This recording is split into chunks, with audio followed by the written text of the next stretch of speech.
दो नौकरी करती तो एक पढ़ाई। अरे दवाई खत्म हो रही है, कोई है जो लेकर आएगा? तभी बड़ी बेटी रिया आ जाती है। हाँ पापा, ये रही आपकी दवाई। अभी खत्म होने में वैसे 2 दिन बाकी है। 2 दिन पहले ना बोले तो कौन सुनेगा? चिल्लाना तो पहले से पड़ता है ना कि सामान खत्म है। अच्छा जल्दी से छोटी चाय बना दे दीदी के लिए। जी माँ। और हाँ, पकोड़े तल लेना, बारिश का मौसम है, मजा आ जाएगा। मैं बाजार से आलू ले आती हूँ माँ, खत्म हो रहे हैं। घर का सारा काम बिल्कुल परफेक्ट चल रहा था। दोनों बेटियां पढ़ाई के बाद नौकरी कर रही थी और छोटी पढ़ाई, पिता की पेंशन और अपना मकान। लेकिन पास की कमला चाची। और रियासिया की माँ, तुम लोगों को कितने सालों से देख रही हूँ, परेशान ही देखा। भगवान एक बेटा दे देता तो। अब किसी जन्म का कर्म खराब रहा होगा चाची, जो लड़का नहीं हुआ। वैसे काश एक लड़का हो जाता। पास छोटी बैठकर पढ़ रही थी। वो माँ की बात सुनकर किताब बंद कर देती है और खिड़की में खड़ी हो जाती है। खिड़की के बाहर रवि, जो कि पास ही में रहता है। अरे छुटकी, क्या सारा दिन किताब में नजर गड़ाई रहती है? मैं नकल करना सिखा दूंगा, तू आराम से पास हो जाएगी। आजा, चलना, सब बाहर खेल रहे हैं। तू तो लड़का है, फिर पढ़ता क्यों नहीं? तेरे सर पर तो माँ पिता की जिम्मेदारी भी है ना। कैसी बात कर रही है यार? जिम्मेदारी मेरी नहीं, पिता की है। पिता की क्या जिम्मेदारी, बता। देख, माता पिता लड़की की शादी के लिए पैसा जमा करते हैं, उसकी शादी कराते हैं, उसे पढ़ाते भी है ना? हाँ, वो तो सभी माता पिता करते हैं। क्या लड़की की शादी नहीं करते? उसकी भी तो करते हैं ना। हाँ करते हैं, लेकिन क्यों, कैसे? सुन, वो लड़के को पढ़ाते हैं इसलिए कि वो बुढ़ापे का सहारा बनेगा। शादी करते हैं कि उसकी बीवी आकर घर संभालेगी। लेकिन बेटियों के लिए कोई स्वार्थ होता है? नहीं ना।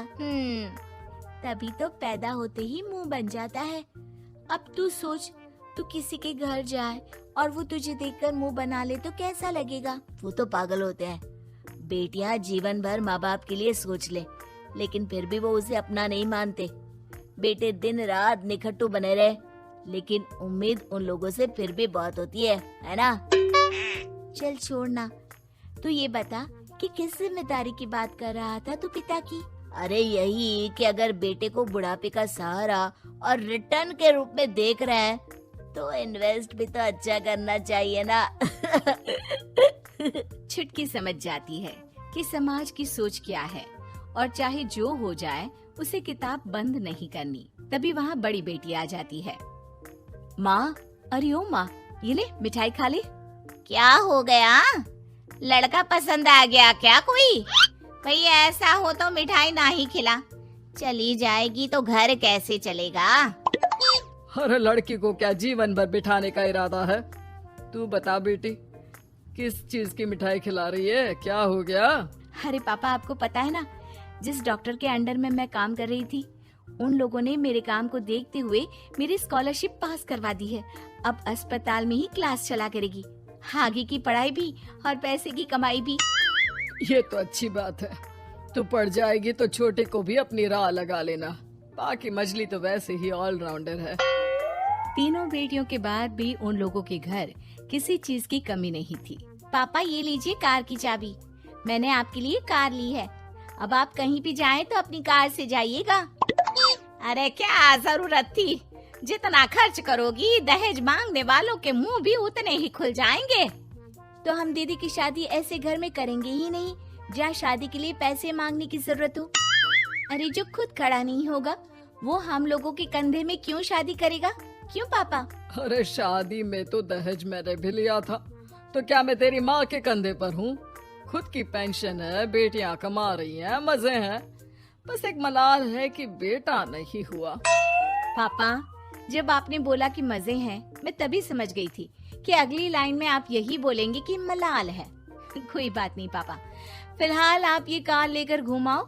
माँ, तुम भी जाओ पापा के साथ। दोनों पति पत्नी बेटी की दी गई गिफ्ट कार में बैठकर घूमने निकल रहे थे कि पड़ोसी बोल पड़ता है। अरे भाई साहब, नई कार, यहाँ तो साइकिल भी बेचने की नौबत है। नजर ना लगाइए भाई साहब, जीवन में कार का सपना पूरा होना हम लोगों के लिए तो बहुत बड़ी बात है। हाँ हाँ, लाखों की कार हम हजारों की कमाई वालों के लिए कहाँ मुमकिन थी, ऊपर से तब जब कोई बेटा भी नहीं है। वैसे भाई साहब, आपकी साइकिल बिक क्यों रही है? भगवान की दुआ से तो आपके 4 लड़के हैं। हाँ हाँ, आपको तो हेलीकॉप्टर से घूमना चाहिए। और खाक हेलीकॉप्टर भाई साहब, अब क्या छुपाना, 2 लड़के तो कुछ कमाते ही नहीं, सारा दिन टीवी मोबाइल में लगे रहते हैं। और बड़े 2 जो किसी तरह जिम्मेदार बने भी हैं, बहू के कहने पर 1 पैसा हम लोगों को नहीं देते, ना इज्जत है ना मान सम्मान। हाँ भाई साहब, भाभी बता रही थी, बहू के होते हुए भी नौकरानी की तरह सारा दिन लगी रहती है घर के कामों में। आप किस्मत वाले हैं भाई साहब, जो बेटियां घर के साथ साथ बाहर का काम भी पूरी जिम्मेदारी से संभाल रही हैं। हाँ वो तो है, लेकिन कब तक? एक ना एक दिन तो ससुराल निकल जाएंगी, फिर तो वही हम दोनों और वही पेंशन। आप लोग भी कौन सा संजीवनी बूटी खा कर आए हैं। चलिए चलिए जाइए, नई कार का मजा लीजिए। अच्छा ऐसा करते हैं, मेरी बहन के घर चलते हैं, काफी वक्त हो गया है मिले। दोनों बहन के घर जाते हैं, जहाँ उसकी बहन और उसका पति बैठकर चाय पी रहे होते हैं। अरे भाई भाभी, आज रास्ता कैसे भूल गए आप लोग? अरे हम तो फिर भी भूल गए, तुम तो कभी नहीं आते हमारे घर। अरे कोई आने का साधन भी नहीं है ना, अब बस से आना हम लोगों के बस की बात तो रही नहीं भाई।